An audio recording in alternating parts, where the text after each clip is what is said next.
This is where like the debate of like Google ads versus Facebook ads is always like a pretty big debate, right? Which one's better, right? They both work. Google ads for us has always been way more expensive, and we've gotten way higher cost per result with Google ads. So we tend to do Facebook way more. Plus Facebook has way more data on its users than Google does. It's crazy. But the other thing, the reason why we love Facebook ads so much and Instagram ads is because we call it interruption marketing, right? Because what we're doing with Facebook ads is we're interrupting people's daily habits, and there's just scrolling on Facebook, and then here we come, boom, interrupting them with some ad.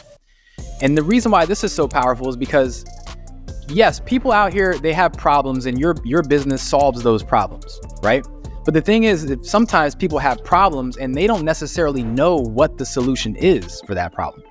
So if Google ads is more search based, how are people going to go off and search for something that they don't even know exists?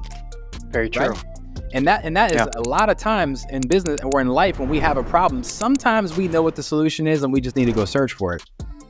But sometimes we have problems and we have no idea what the solution is. So how are we going to search for something that we don't know exists? And that's why Facebook ads are also very important for finding your customers that are looking for your stuff. They're praying for your stuff. They just don't know that you're there, right? And I'm telling you right now, there are tens of thousands, hundreds of thousands, possibly millions of people out there that would love to buy your stuff right now if they just knew that you existed. Yeah. And that's it. Yeah.